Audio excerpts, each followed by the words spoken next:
I have already made several separate videos on Morty and his different versions, such as Evil Morty, Dictator Morty, and even made an almost half-hour video explaining every single Morty that was shown in the series. However, the one who got the most interest from me is the one who has not really appeared in the series yet, but has made its presence in the show, comics, and games, and that Morty is the One True Morty, the most mysterious and interesting character from the show, and today I will talk about him. Make sure to turn on notifications so you don't miss any future content from this channel. The very first time when we hear about the One True Morty was in the most important episode of the series, Close Rick Counters of the Rick Kind, which is the 10th episode of the first season. This episode really kickstarted the whole show, and it got one of the biggest IMDb ratings ever, 9.3, and I'm really not surprised. A lot of interesting things happen in this one episode. We were introduced to the Citadel and to different versions of Rick, which opened a lot of possibilities for this show, and also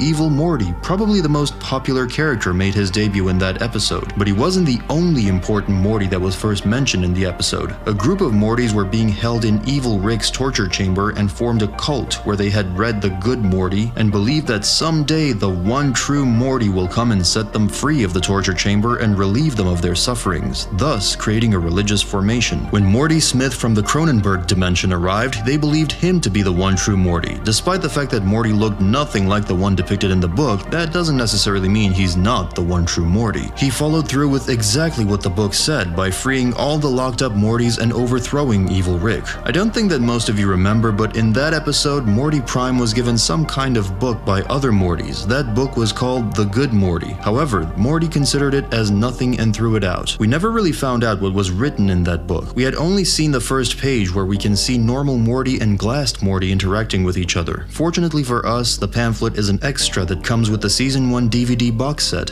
250 signed edition copies on the rear of the comic were randomly inserted into them. Thanks to that, we were able to read what is written in that book. It tells the Mortys that they will one day be relieved of their suffering upon the arrival of a holy prophet known only as the One True Morty. The Good Morty teaches Mortys about the religion of Mortyism. Mortys are taught to stop obeying their Ricks by going on adventures with them and instead be independent and live a simpler, more peaceful life. If they choose to live their lives the way the book teaches them to, after they die, they will be rewarded by entering a place known as the Morty Afterlife Zone, a heavenly area which rewards them with a space motorcycle and a bunch of Jessicas who will make love to them. If Mortys choose to follow Rick, they will be punished after their deaths by being sent to the In-Between Lives Zone, which is a hellish area that will put them in the body of a cockroach. They will suffer horrible pain for 1,000 years. Afterwards, they will be reincarnated as another Morty. They will lose their memory of their previous life and afterlife and will be given another chance to make the right decision. Some Mortys eventually make it into the Afterlife Zone, and some repeat the cycle of the In-Between Lives Zone many times over. The goal in life is to eventually let Mortys all follow the path of the One True Morty. The end of the book includes a list of rituals that need to be performed by its followers in order for them to reach the goal of becoming a better Morty. Number 1. Draw 5 scantily clad or fully nude girls every day. Number 2. Kiss your toes 3 times each night before bed. Imagine each toe is a crying Morty who needs love. Number 3. Say Jessica's name 7 times each morning. Never above a whisper. Never above audible levels. Use your 6-inch voice. Number 4. Play with toys daily. Action figures, building blocks, remote control type toys. Bonus points for yo-yos. They're a classic that holds up. Just be careful with them. No fancy tricks in crowded rooms. Number 5. Refuse all calls to adventure from Rick. Be like your dad. Be like Jerry.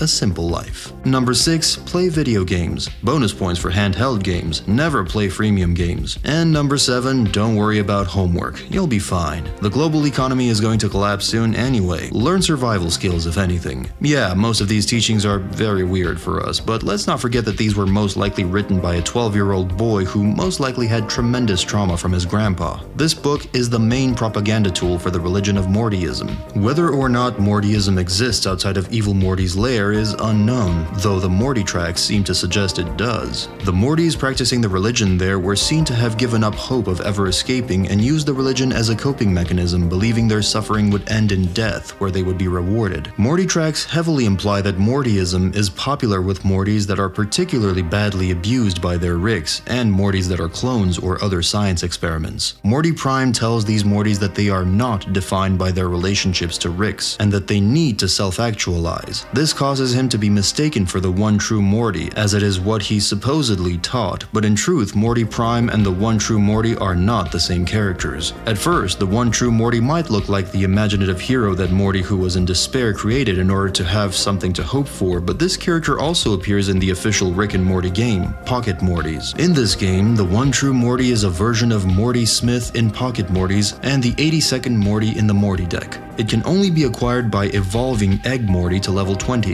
What sets this Morty apart from every other Morty is his appearance. He sports a distinctive mohawk, golden eyes, a white robe, and a bionic left arm, also painted gold. His bionic left hand appears in an obscene gesture. The shell that Egg Morty used serves as a necklace. The game description says that this Morty is believed by some to be the One True Morty. Another thing that makes this character's existence more believable is the fact that, according to Pocket Mortys, the One True Morty originates from the dimension C568. We don't know which Morty was the one who created the book and founded Mortyism and the idea of the One True Morty, but I think I have a pretty good idea. The official Rick and Morty game, the Pocket Mortys, introduces a very interesting character, Grand Sage Morty. According to his in-game description, this Morty was touched by the golden hand of the One True Morty and must now spread his love everywhere. Praise the One True Morty. This description makes me think that at some point this Morty interacted with the One True Morty. He was most likely the first one who witnessed his divine power and the one who was saved by him, which became the reason why he decided to start worshipping this Morty and in the end created a cult of him. When you think about it, Mortyism and Evil Morty have some kind of similarities to each other. This religion may have been started by, or at least propagated by, Evil Morty. The portrayal of Ricks, particularly in The Good Morty, seem to fall in line with this idea that Ricks don't really care about Mortys beyond practical functionality. Similar to how Evil Morty thinks that Mortys will achieve the only true happiness via living without a Rick is almost the same thing that is written in The Good Morty. I feel like his ultimate plan may have involved setting himself up to be the One True Morty, the Morty who would save the rest of the Mortys and help them achieve their nirvana, but we all know how that ended. He did the complete opposite. He used and sacrificed other Mortys to achieve his own freedom, which is the direct opposite of what the One True Morty stands for.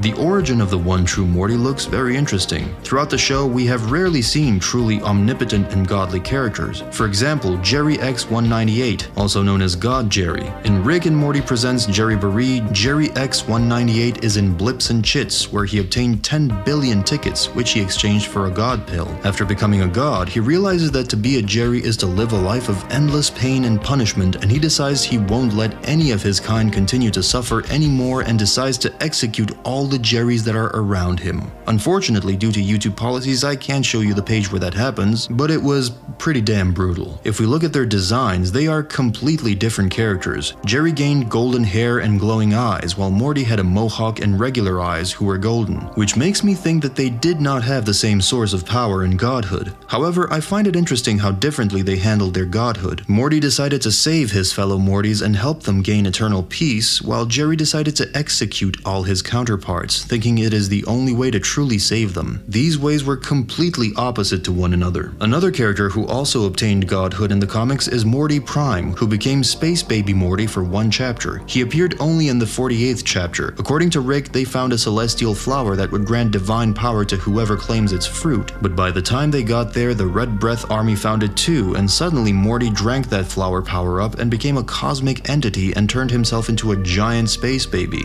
His abilities are abnormal. It seemed his powers were literally limitless. Whenever he talked, his sentences were becoming real, like literally real. He gave his sentences a material body and shot his catchphrase "Aw gee" at the enemies and crushed them. Then, after they shot the rockets, he turned those rockets into golf balls and turned the giant spaceship into turkeys. According to Rick, he could just erase them all from existence, which really says a lot about how strong Morty was in that form. However, his power-up was short-lived. According to him, since he was gifted ultimate power and total knowledge, he realized that no one man should be responsible for that degree of power and released it back into the cosmos. Every single family member of his is extremely disappointed by his decision, and everyone mocks him and reminds him how many great things he could have done, which he unfortunately has not. I think it is pretty obvious that this Morty has nothing to do with the One True Morty either. They are completely different characters, both character-wise and appearance-wise. It seems the One True Morty obtained his godhood via unknown ways to us. We will definitely learn it one way or the other, and I'm highly anticipating his proper debut in the series. series. The creators were definitely hyping him up at the beginning of the series, and right now the hype around him is pretty much dead, but I don't think they forgot or abandoned this concept since this looks like an extremely interesting idea. I wonder what happened to his Rick.